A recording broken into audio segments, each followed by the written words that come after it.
Kami turut mencermati rencana pertemuan Wapres ke-10 dan ke-12 Yusuf Kala dengan Ketua Umum PDI Perjuangan yang juga Presiden kelima RI Megawati Soekarno Putri.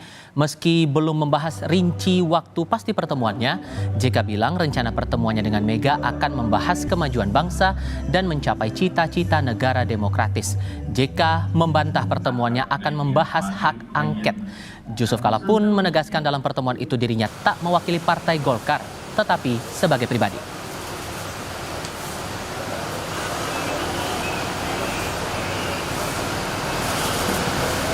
Yang penting apa yang kita ingin capai yaitu suatu negara yang baik, demokratis, dapat dicapai.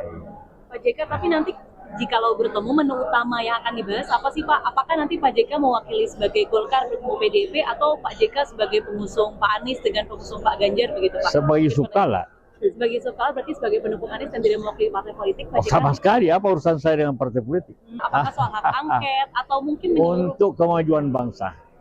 Termasuk soal hak angket? Ya pokoknya untuk kemajuan bangsa ke apa itu demokrasi di Indonesia. Itu aja. Perhitungan pemilu urusan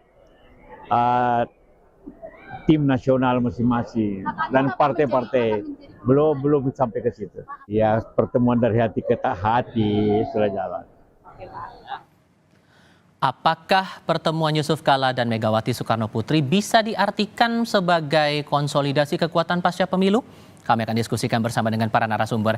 Bergabung saat ini Hamid Awaludin, dosen Fakultas Hukum Universitas Hasanuddin, lalu ada Erlangga Pribadi, pengamat politik dari Universitas Erlangga, dan Adi Prayitno, Direktur Eksekutif Parameter Politik Indonesia. Selamat sore semuanya, apa kabar? Selamat sore. Terima kasih semuanya sudah bergabung bersama kami dalam diskusi Kompas Petang kali ini. Anda sebagai orang dekat dari Pak JK nih, Pak Hamid, ini kan dibilang bahwa pertemuan antara Pak JK dengan Bu Mega ini ngomongin soal kemajuan bangsa. Tapi detailnya apa kalau kemudian nggak ngomongin soal hak angket? Begini, saya ingin jelaskan dulu ya. Tapi tujuannya itu bukan bicara soal angket. Karena rencana pertemuan ini sudah lama sebenarnya. Sudah sebelum pemilihan umum diselenggarakan. Nah, isu hak angket ini kan muncul setelah pemilu kan? Jadi pasti motifnya, pasti niatnya bukan membicarakan hak angket. Itu satu dulu. Saya tahu. Ya. Nah, kedua, tidak perlu ada dipersoalkan dan diinterpretasikan secara liar pertemuan keduanya. Karena mereka juga biasa bertemu. Saya tahu karena saya ketika Ibu Mega ulang tahun, saya datang, saya ngobrol, saya katakan, Bu, sudah lama Ibu tidak makan makanan Sulawesi Selatan. Bagaimana kalau Ibu makan di tempatnya Pak JK? Ibunya lah spontan jawab, mau dong. Tolong ke Ibu JK, mau asal jangan pedas ya, hanya waktunya ini kita atur. Itu sebelum pemilu loh. Nah, saya menganggap bahwa yang dihebohkan sekarang ini seolah-olah pertemuan yang bakal terjadi itu adalah angket. Itu tidak benar. Sebelum pemilu itu momennya kapan sih Pak? Itu beberapa minggu sebelum pemilu. Ya, waktu Ibu Mega ulang tahun. Oke. Ya, jadi tidak ada rumusan pembicaraan bahwa harus mereka bicara tentang hak angket, ya. Jadi sekali lagi jangan dibawa ke arah hak angket ini pembicaraan, tidak ada itu. Tapi kalau kemudian karut-marut proses pemilu yang dibilang curang oleh beberapa pihak, kemudian masalah rekap suara pemilu yang juga masih diperbincangkan, itu nggak akan dibahas juga tuh Pak? Wah, bisa saja dalam dinamika pertemuan mereka itu bisa saja diangkat. Tapi sekali lagi motif pertemuannya bukan karena itu. Silaturahmi biasa. Itu. Tapi seberapa penting sebetulnya pertemuan ini karena momennya juga terbilang krusial begitu, masih di ujung-ujung proses rekapitulasi juga. Kenapa perlu direncanakan untuk segera? Wah, itu biasa saja. Antara lain dua tokoh bertemu, itu kan bisa menambah kesejukan suasana yang mulai menghangat kan. Antara Bu Mega dengan Pak Yusuf Kalla karena bagaimanapun dua-duanya pernah menduduki posisi tertinggi pertama dan tertinggi kedua di Republik. Itu adalah simbol. Jadi kalau dua simbol bertemu bersilaturahmi, itu kan bagus pesannya kepada rakyat kan. Kita lihatkan dari aspek positifnya. Oke. Kalau Anda menangkapnya Mas Adi, ini pertemuan yang biasa-biasa saja antar kedua tokoh politik, tokoh negara, atau ada makna lain di balik ini semua? Saya kira yang dibicarakan itu all in ya, bahwa isu-isu mutakhir, isu-isu aktual termasuk tentang kondisi bagaimana perpolitikan kita saat ini. Karena apapun Megawati ini adalah ketua umum partai politik, mantan Presiden Republik Indonesia, dan kita juga tahu Pak JK ini adalah aktivis politik, pengurus Golkar, dan juga mantan wakil presiden 2 kali. Jadi bagi saya nggak mungkin kalau bicara hanya hal-hal yang sifatnya normatif terkait kondisi politik kita saat ini. Ada sesuatu yang sifatnya happening ya. Mungkin sangat terkait dengan begitu banyak manuver-manuver politik. Mas Adi?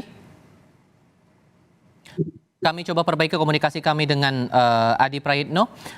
Sambil kita perbaiki komunikasi, saya ke Mas Angga dulu kalau begitu. Mas Angga, Anda menangkapnya gimana kemudian ini? Rencana pertemuan ini dia pandang biasa-biasa saja atau ada hal lain?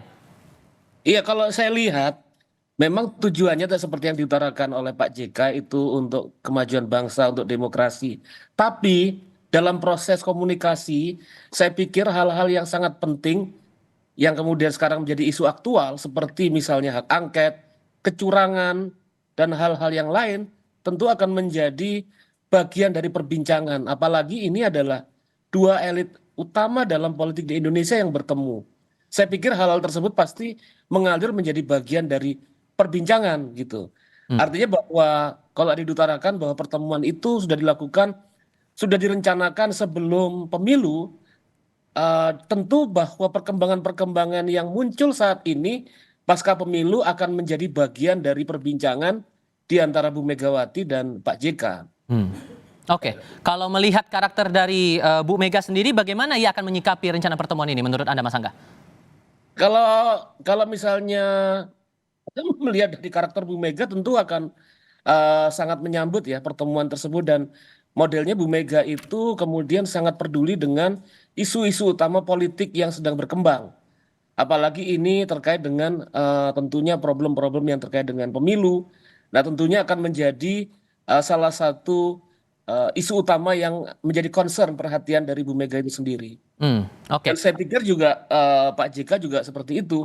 Artinya bahwa dalam proses yang muncul, isu-isu aktual tidak mungkin tidak diperbincangkan oleh mereka. Ya.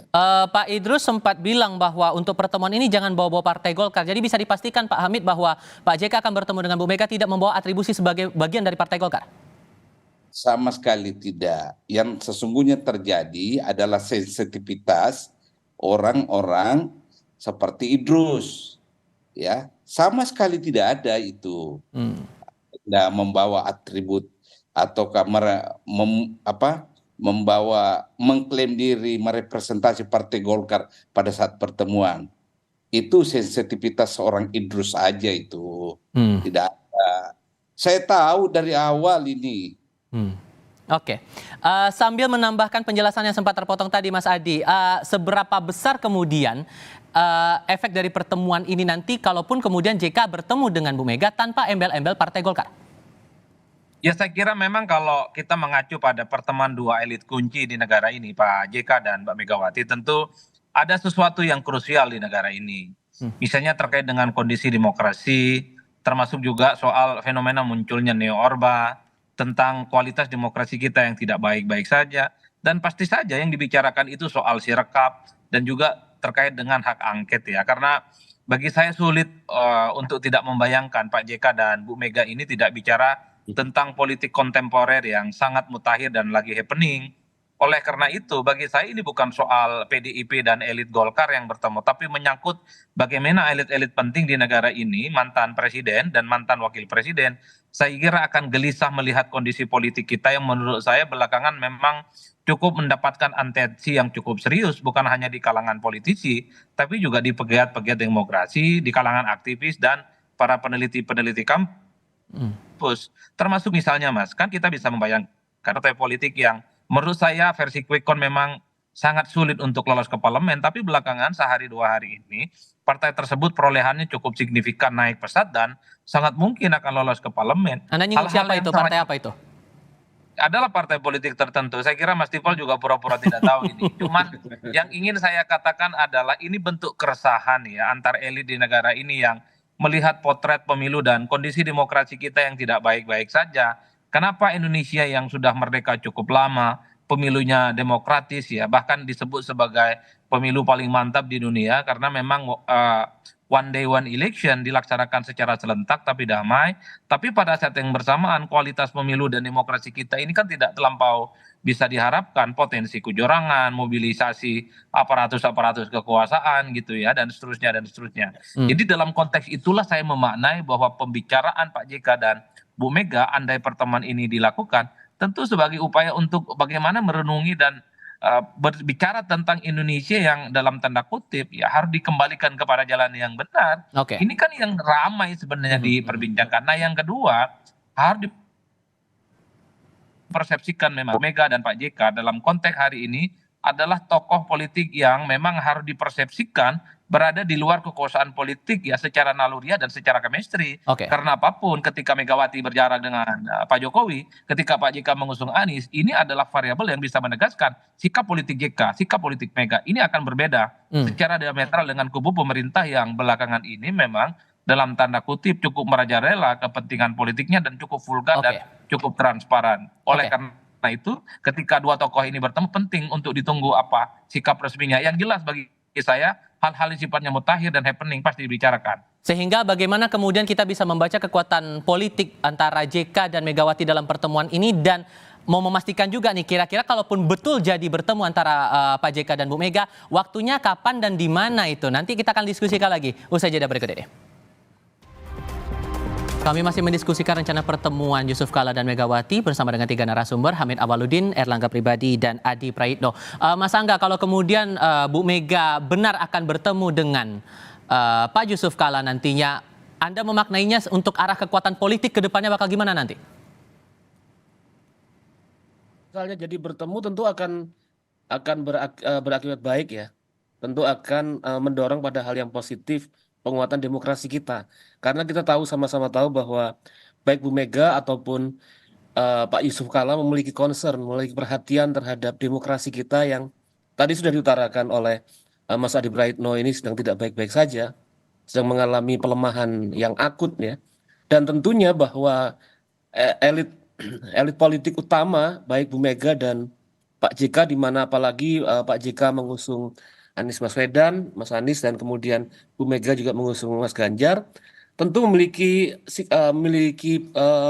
pengaruh yang signifikan, terutama bagi perkembangan politik kita, sehingga kita berharap bahwa proses demokrasi kita tidak menjadi lebih hancur atau kemudian tidak baik-baik saja, tapi inisiatif ini kita harapkan akan mendorong pada inisiatif-inisiatif yang lainnya bagi penguatan demokrasi di Indonesia. Signifikansinya bakal bagaimana? Karena kan ini carut marut soal kecurangan, kemudian masalah sistem pemilu juga ini masih menyeruak begitu. Efek signifikannya bakal gimana nanti? Efek signifikannya tentunya apabila kemudian dua elit politik utama, yaitu Pak JK dan Bu Mega, yang memiliki pengaruh besar dalam politik di Indonesia, tentu ini akan membangun keseimbangan politik. Artinya bahwa dorongan-dorongan untuk memperkuat demokrasi itu akan muncul terutama di dalam kekuatan-kekuatan politik yang ada. Di mana saat ini kita lihat bahwa demokrasi kita sedang mengalami pelemahan-pelemahan serius. Gitu. Oke, kalau menurut Anda Mas Adi, di balik pertemuan ini adu kekuatan politiknya bakal mengarahnya bagaimana ya nanti? Ya kalau saya menangkap ini sebagai upaya untuk mengonsolidasi, ya, menyolidkan pihak-pihak ataupun tokoh-tokoh yang selama ini merasa kecewa terkait dengan kondisi politik mutakhir kita. Kalau kita membaca statement-statement Pak JK dan Bu Mega ini kan sebenarnya cukup kritis melihat situasi politik mutakhir ya, di mana pemilu misalnya dinilai ada indikasi-indikasi kecurangan dan seterusnya Mas. Jadi bagi saya ini kan ini untuk menjatuhkan persepsi, kesamaan ide, termasuk chemistry. Bagaimana potret politik kita itu di masa yang akan datang kembali ke jalan yang benar, ihdinas siratal mustaqim gitu ya. Karena memang kalau mau jujur sebenarnya ini kan banyak elit-elit di negara ini yang saya kira memandang demokrasi dan pemilihan tidak baik-baik saja, tapi kepentingan dan pola pikirnya belum satu dan belum ketemu. Misalnya Pak JK itu kan sama dengan Bu Mega, ataupun Pak Surya Paloh juga sama dengan Megawati. Bagaimana melihat pemilu kita itu ya kurang terlampau substantif misalnya. Jadi pertemuan ini sebenarnya untuk menyamakan persepsi, kira-kira apa upaya-upaya untuk memperkuat dan menyelamatkan demokrasi kita di masa yang akan datang. Karena ada kecenderungan misalnya politik elektoral kita ini kan sedang mundur ke belakang, yang saya kira memang memiliki catatan-catatan khusus di kalangan para elit ini. Maka tidak mengherankan kalau kemudian Pak JK dan Bu Mega itu bertemu, pasti perspektifnya kritis bagaimana pemerintahan dan potret demokrasi terkait dengan potret kepemimpinan di masa yang akan datang itu sedang akan dikoreksi dan tentu saja. Oke, ada perspektif kritis di sini yang membuat akhirnya Pak JK dan Bu Mega hendak bertemu, Pak Hamid. Sebetulnya keresahan apa yang dirasakan oleh Pak JK sebetulnya sampai akhirnya ada rencana pertemuan seperti ini? Ini ada atau tidak ada pertemuan ini, dari dulu Pak JK kan sangat kritis, ya, sangat terbuka membicarakan apa yang menggelisahkan dirinya dan menggelisahkan rakyat. Itu dulu platformnya ya, jauh sebelumnya ini.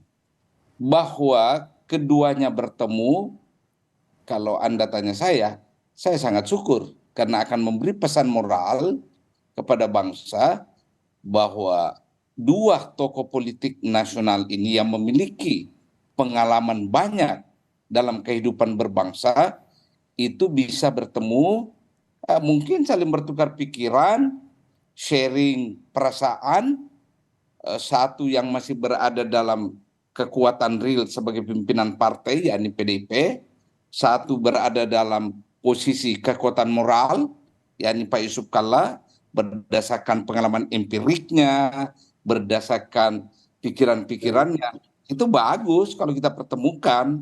Tidak usah ditakutkan secara secara lias ada yang marah bahwa ini akan terjadi begini, merepresentasi ini, seperti Idrus Marhan itu. Jadi keresahan itu dirasakan oleh Pak JK sendiri atau juga teman-teman Golkar merasakan hal yang sama?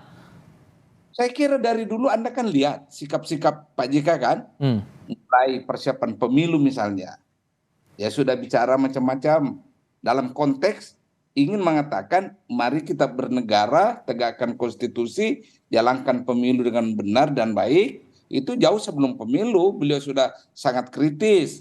Begitu juga kebijakan-kebijakan pemerintah yang menurut beliau ya secara kalkulasi itu tidak benar. Ya. Jadi kalau itu konstan Pak JK sangat kritis terhadap jalannya pemerintahan, jalannya demokrasi, jalannya kehidupan ekonomi, itu dari dulu kan konsisten beliau. Oke, sebetulnya kalau hubungan antara Pak JK dengan Golkar ini gimana sih Pak kondisinya sekarang?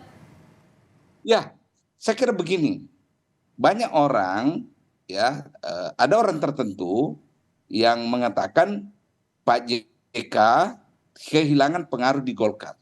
Ada saja yang bilang begitu, tapi faktanya diam-diam banyak juga orang Golkar, sesepuh Golkar, mantan aktivis Golkar datang bertemu Pak JK. Jadi asumsi bahwa Pak JK telah kehilangan pengaruh di Golkar karena dia tidak ketua umum lagi dan tidak mau masuk dalam struktur, itu juga tidak benar. Oke, terakhir nih Pak Hamid. Jadi kalaupun benar mau ketemu, jadwalnya kapan dan di mana tuh? Ya, dua-duanya tergantung dengan schedule masing-masing. Pak JK juga kan sangat dinamis. Misalnya lusa dia ke Makassar, Ibu Mega lebih-lebih, ya kan? Apalagi waktu itu kampanye, jadi susah sekali memang diatur pertemuannya karena masing-masing punya schedule yang sangat padat. Oke, tentu ini juga menarik untuk dicermati karena momennya juga mau rekapitulasi juga masih berjalan, dinamika juga masih terus bermunculan sampai dengan saat ini. Para narasumber, Oke, para narasumber terima kasih banyak sudah hadir dalam diskusi kami di Kompas Petang kali ini. Sehat selalu semuanya, selamat sore. Ya, sehat.